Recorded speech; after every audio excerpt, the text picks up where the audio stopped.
You're listening to the School Growth Strategies podcast, brought to you by Hubly. In this show, John O'Landon draws on his vast experience and expertise to deliver actionable advice to private school administrators who are ready to take the next steps toward running a more efficient and sustainable private school business. I'm your host, Ryan Cowden, and this week we're joined once again by John O'Landon. In this episode of the School Growth Strategies podcast, Jono and I discuss some ways to attract families with multiple kids to your school. If you run a private school, marketing to boost enrollment should be one of your top priorities. The value of finding the right ways to attract the right families to your school cannot be overstated. As you invest in your marketing efforts, you'll begin to wonder, who are those right families, and how can you get the best return for your investment? Only you can definitively decide who the best families are for your school. But if you're looking for the best return on investment, you should focus on families with multiple children. Once you get one child from a family in your school, you will greatly increase the likelihood that the other siblings will follow. Fortunately for you, we've got some proven strategies that will help you cement that relationship with new families. On this episode, you'll hear why parents with multiple kids might choose a private school. School cost and name recognition don't mean as much as having a shared set of values with your school. Leading with your values is the best way to connect with prospective families. Next, we'll discuss what a parent ambassador program is and why it's effective with prospective parents. The best salespeople in your school are the families who are already committed. Empower your all-star families by making them ambassadors for your programs and help them connect with interested families checking out your school. Finally, we'll share some discounts and other pricing options that will incentivize families with multiple students to join your school. Lowering the overall cost and providing funding from grants can help entice families who want to send multiple children to your school. If you're looking for some proven strategies to help you connect larger families to your school, then this is one episode you won't want to miss. There's a lot of actionable advice in this episode, so grab something to write with because you're going to want to take notes. As always, I'll be back on the other side to wrap up any loose ends. So without any further ado, here's my conversation with John O'Landon. All right. Shauna, welcome back to the podcast. It's great to see you again. Yeah, you too, Ryan. It's great to be with you again. Great, thanks. So we're talking about some ways to target and enroll families with multiple kids. And you and I have talked about how larger families tend to gravitate towards public schools because it's cheaper, it's free. Right. Why would families with multiple kids choose to go private? What do you tend to see there? Well, it's like it really comes down to values, right? So there's, and every family has to consider budget, and public schools, can be the best budget, of course, best for budget. But when you're really trying to, I would say, when a school's doing its best to target the right families, it definitely is ideal. Like, it's kind of a no-brainer. You want families with multiple kids to be enrolling. Yeah. And so there's so if you're marketing based on values, you're more likely to find multi-child families that are enrolling based on values rather than things like convenience or I guess if parents don't really value what comes from your school's particular education or environment, then it's really going to be based off convenience. Maybe you're closer, or you offer some kind of programming which helps in some other area. So I would say that that challenge is certainly there. And of course, no school is going to be able to accomplish 100% enrollment of multi-child families, and they shouldn't be, because there's plenty of great families that only have one child. Yeah.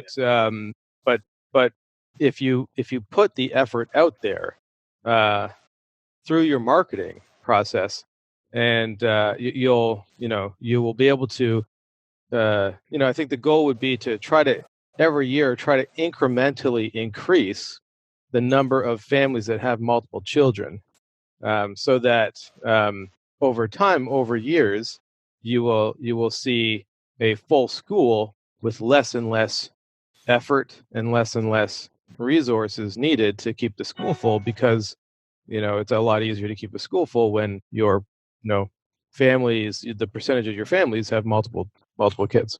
Right.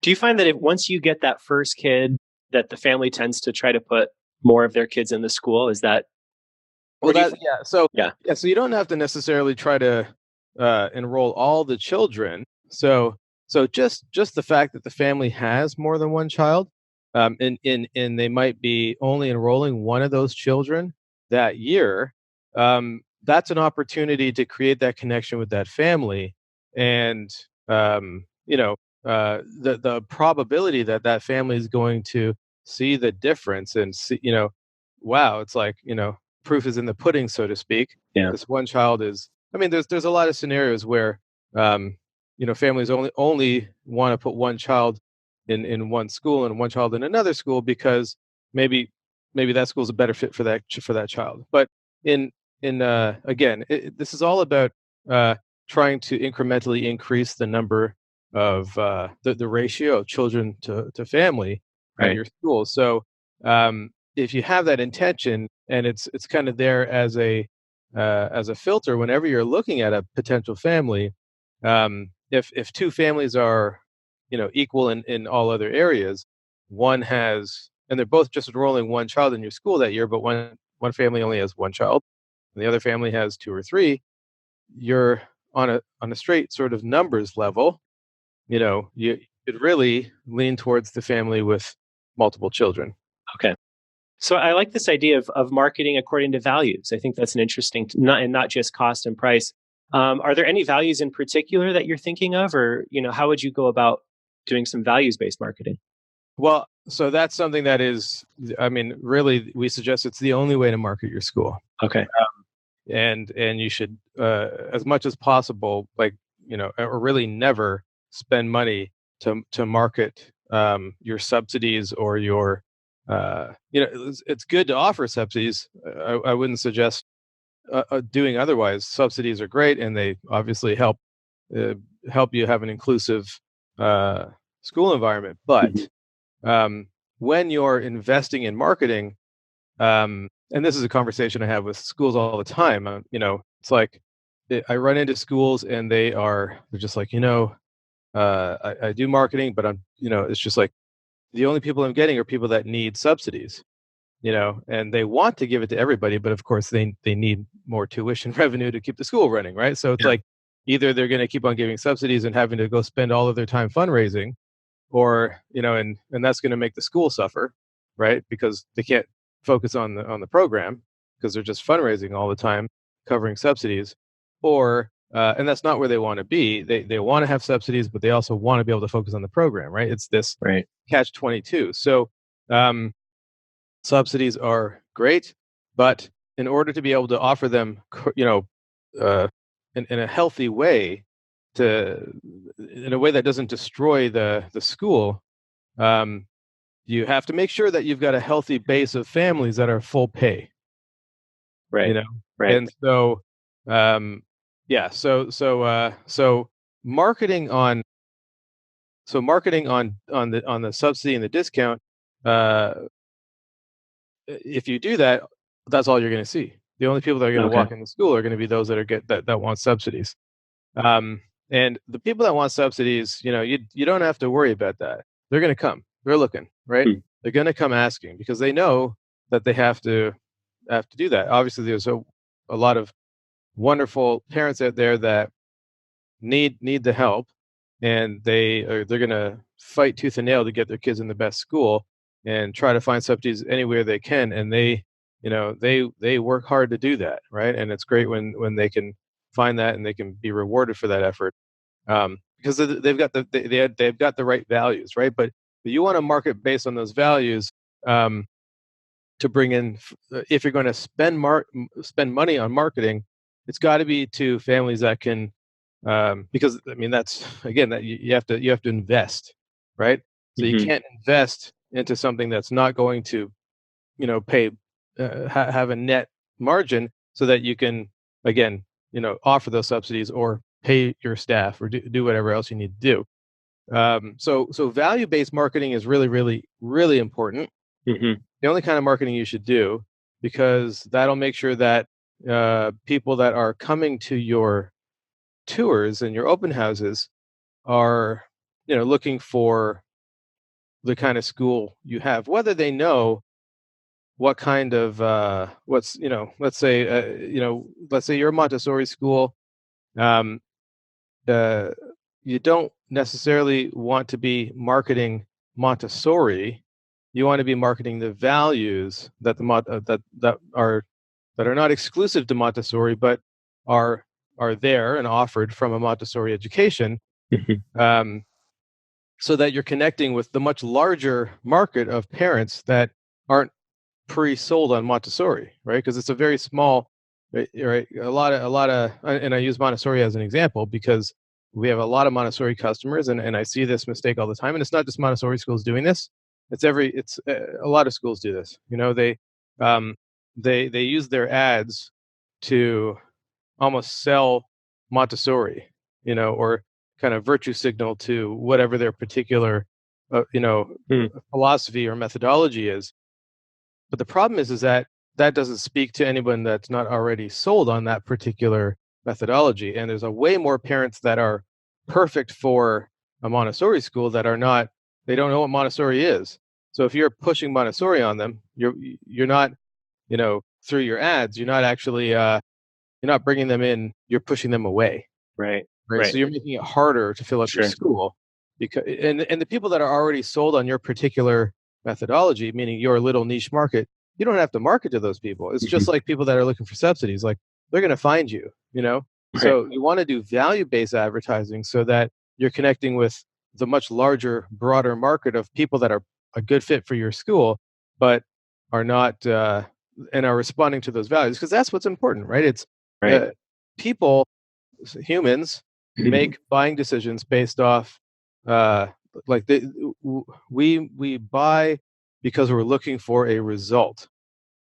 Right. We're looking for a result, and results comes from values, and as opposed to features. So like, if so this is an analogy I'm always giving to schools, is that your parents, or again, anybody that's buying something is, as an analogy, they're sitting on a desert island, right? And they want to get over to the tropical island, right, to the oasis, but there's a big ocean in between, right? So they don't care how they get there, right? They're visioning the tropical island with trees and shade and fruits and animals and and water. Um, they don't care. It could be a rowboat. It could be a sort of rocket ship. Of course, one will get them there faster than the other, but that's not what you're not selling them on the rowboat, because that's just the medium. That's just how they get to the result they're looking for. So Montessori in this analogy, whether it's Montessori or Waldorf or a particular religious approach, whatever it is, um, you're selling them on the results that like parents want to see they want to vision their children in the future, and Yeah. that's what you're selling them, like the Yeah. future child the future they want for their children. That's what you're really selling them on, and that comes from, you want to talk in terms of like those results and the values, you know that Yeah. are much broader. Okay. Yeah, that makes sense. So, one of the strategies that you've highlighted as a way to bring these types of families in is creating a parent ambassador program. Can you just explain real quickly what that is and what that looks like? Yeah. So again, the result. So using that same, going off that same, sort of explanation of why people purchase something, like when they see a parent as an ambassador for the school, they see the results, right? They see themselves in that parent. They see, ideally, right? This parent is the archetype, the example of the best fitting parent for that school, and they're going to be happy with the school, obviously, or they're not going to be an ambassador. Right. And they're going to talk from their own language about how great the school is, and uh so it's essentially the same the same benefit of having like a testimonial, right? It's like a live testimony. It's like a testimonial times times 100, on steroids. Sure.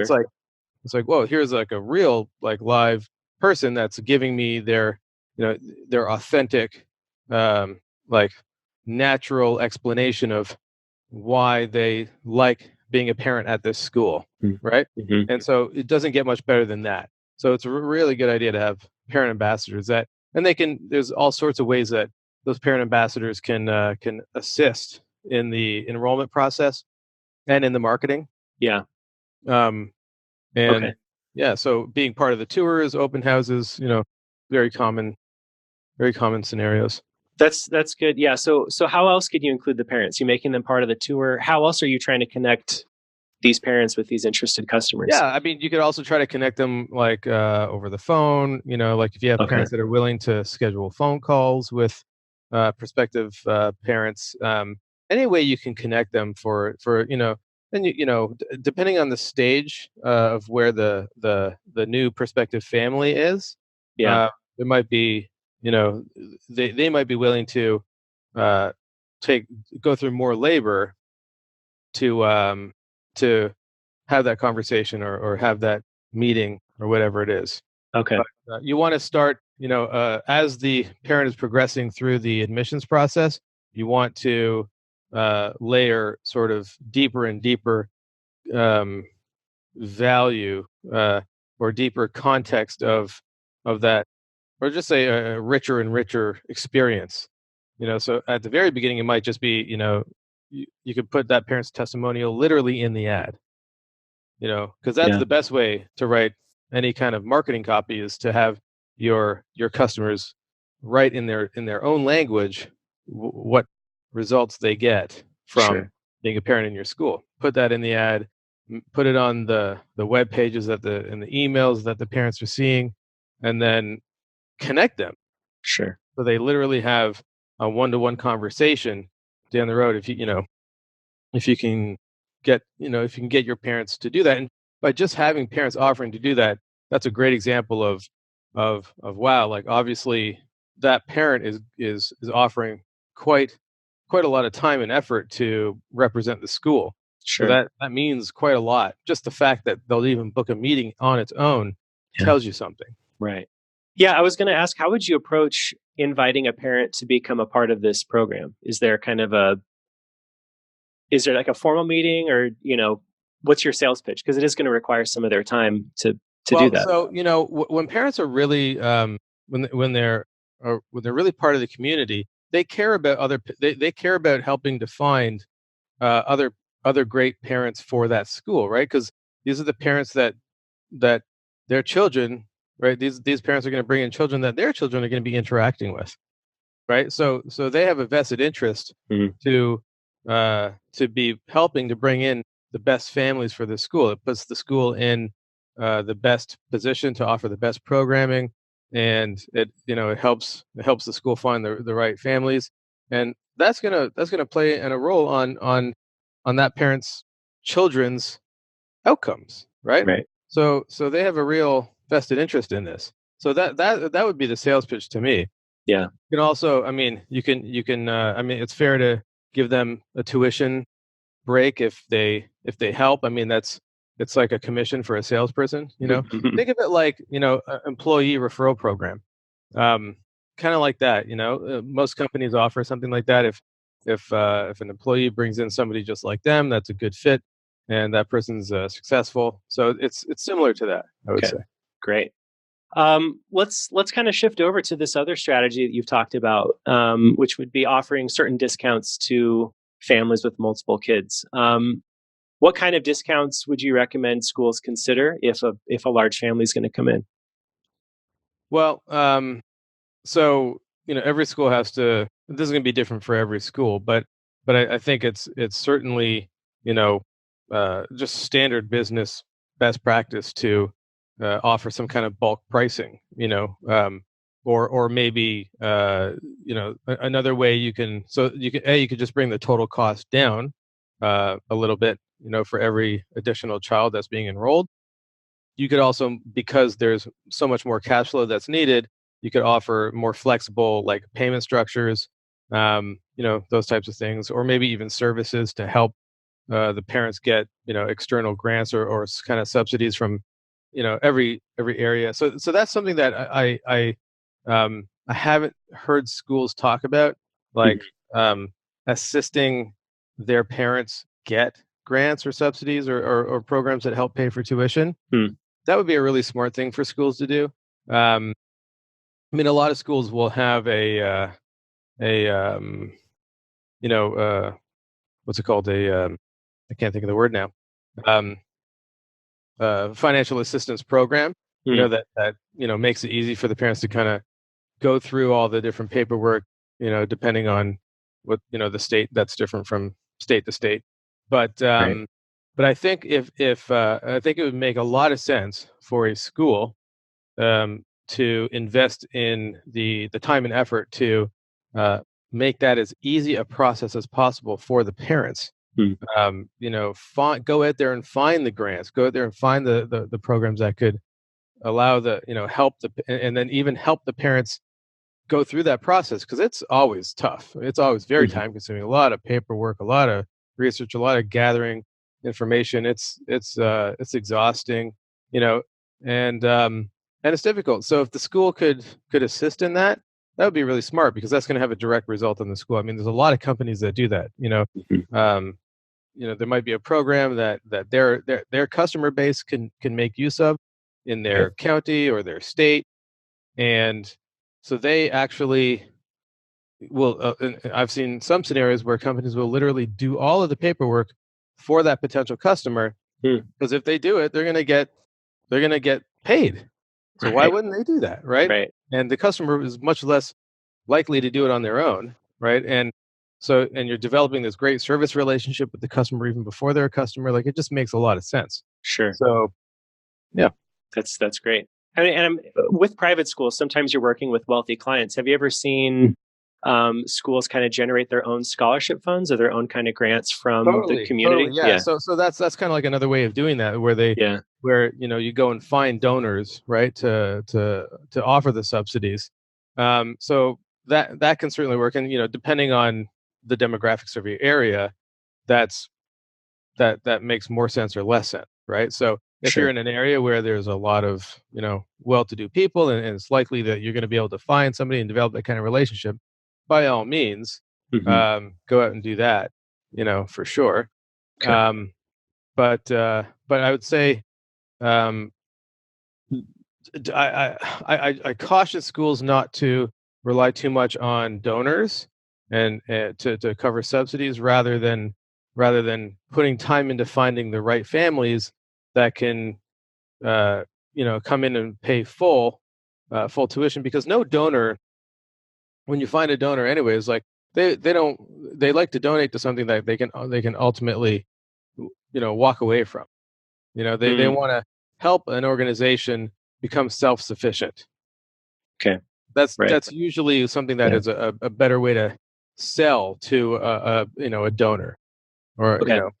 Sure. so you want to make sure that you're not just creating, um, you know, digging a hole that you're not going to get out of.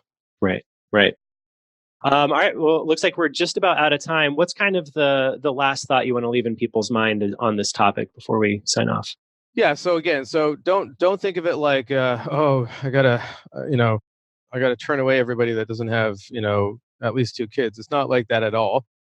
It's so important just to consider, like, just from one year to the next, try to increase your child per family ratio by just 10% from one year to the next. It's not like you're trying to double it or anything like that. As the ratio of children per family is it's actually just a standard business key performance indicator. It's one of the 7 or 8 KPIs that all businesses live or die by. And and but there's other KPIs that you have to think about. And so your ratio of and so this would be units per customer, basically, right? So if you're a shoe store, it'd be like, how many pairs of shoes does that customer buy every year, right? But in this case, it's how many children does this family enroll every year, right? Yeah. So so so um so you don't want to think of it like on any you should take the same approach with all business performance indicators. Just try to incrementally improve it. Go from, maybe your child ratio is like 1.2. Try to get it to, 1.4. Yeah.